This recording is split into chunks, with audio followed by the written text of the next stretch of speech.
Chapter 6. There was someone crying, there was. The next day the rain poured down in torrents again, and when Mary looked out of her window the moor was almost hidden by grey mist and cloud. There could be no going out today. "What do you do in your cottage when it rains like this?" she asked Martha. "Try to keep out from under each other's feet mostly," Martha answered. There does seem a lot of us then. Mother's a good-tempered woman, but she gets fair moithered. The biggest ones goes out in the cow-shed and plays there. Dickon, he doesn't mind the wet. He just goes out the same as if the sun was shining. He says he sees things on rainy days as doesn't show when it's fair weather. He once found a little fox cub half drowned in its hole, and he brought it home in the bosom of his shirt to keep it warm. Its mother had been killed near by, and the hole was swum out and the rest of the litter was dead. He's got it at home now. He found a half-drowned young crow another time and brought it home too, and tamed it. It's named Soot, because it's so black, and it hops and flies about with him everywhere. The time had come when Mary had forgotten to resent Martha's familiar talk. She had even begun to find it interesting, and to be sorry when she stopped or went away. The stories she had been told by her ayah when she lived in India had been quite unlike those Martha had to tell about the moorland cottage which held 14 people who lived in 4 little rooms and never had quite enough to eat. The children seemed to tumble about and amuse themselves like a litter of rough, good-natured collie puppies. Mary was most attracted by the mother and Dickon.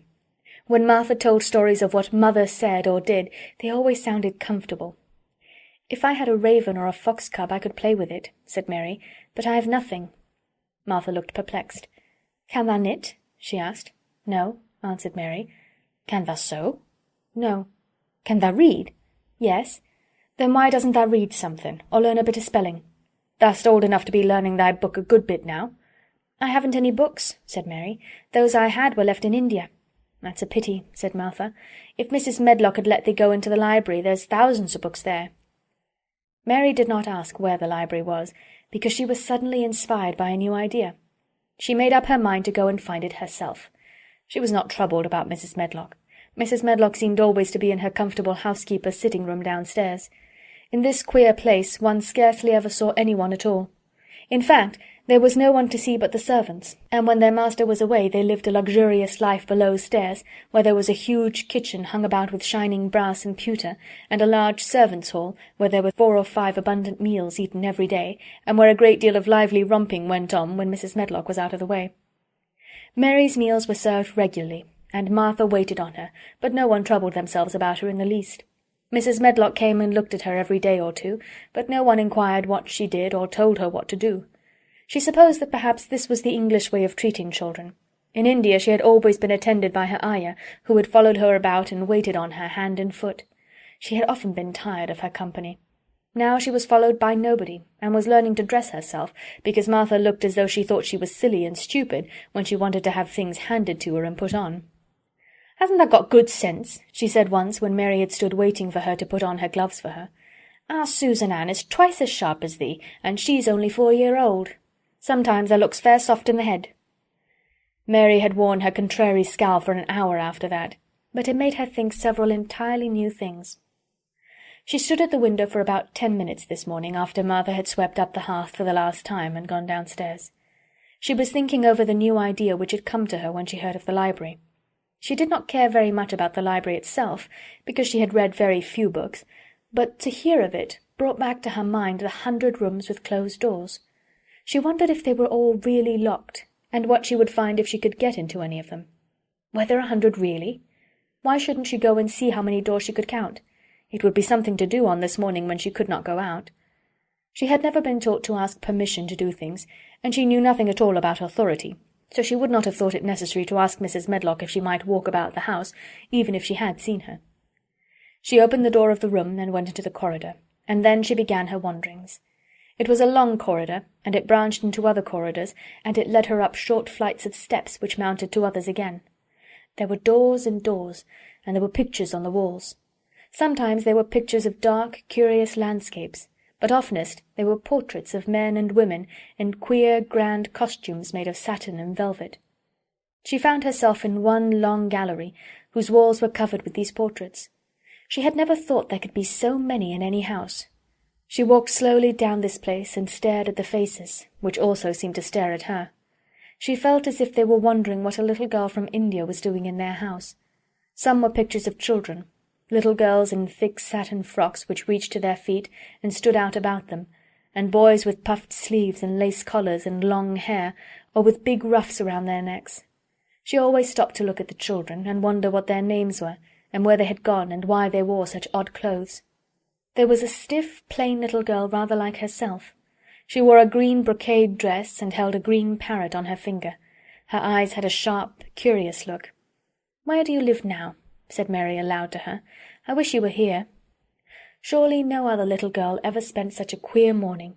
It seemed as if there was no one in all the huge rambling house but her own small self, wandering about upstairs and down, through narrow passages and wide ones, where it seemed to her that no one but herself had ever walked.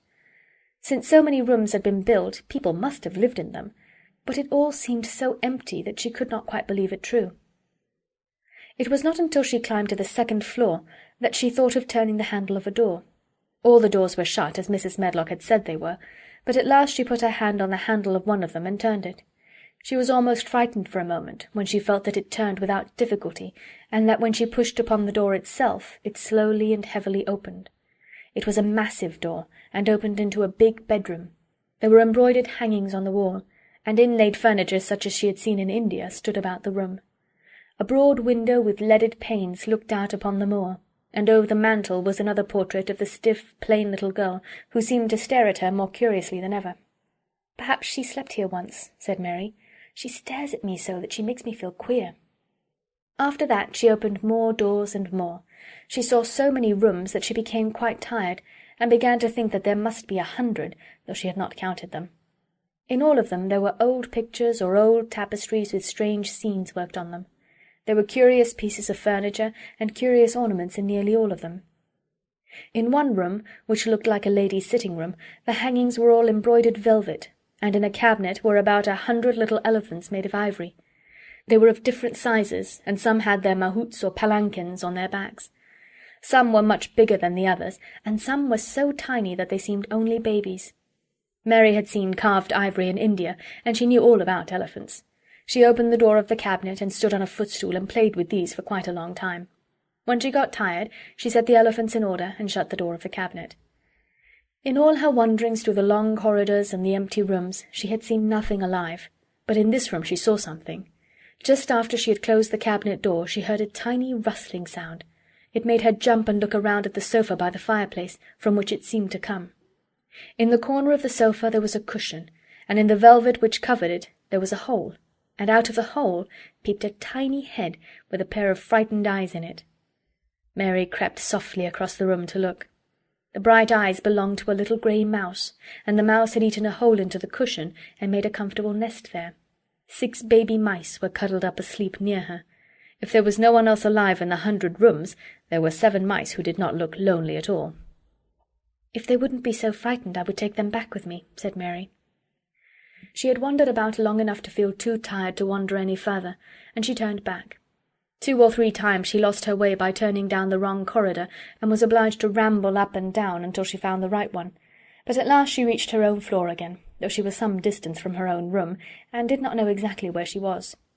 "I believe I've taken a wrong turning again," she said, standing still at what seemed the end of a short passage with tapestry on the wall.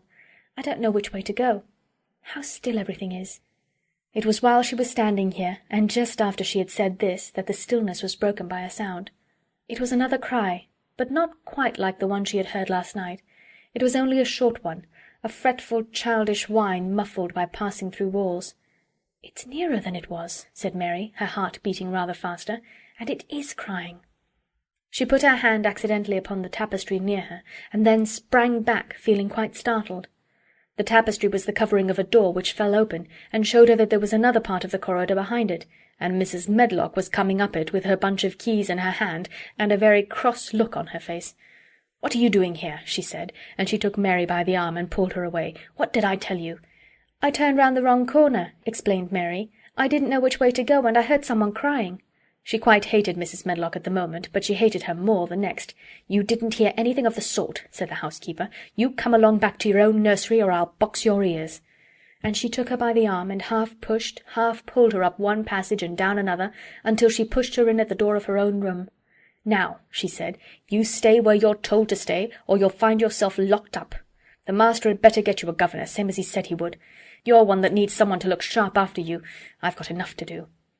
She went out of the room and slammed the door after her, and Mary went and sat on the hearthrug, pale with rage. She did not cry, but ground her teeth. There was someone crying. There was, she said to herself. She had heard it twice now, and sometime she would find out. She had found out a great deal this morning. She felt as if she had been on a long journey, and at any rate she had had something to amuse her all the time, and she had played with the ivory elephants, and had seen the grey mouse and its babies in their nest in the velvet cushion. End of Chapter 6.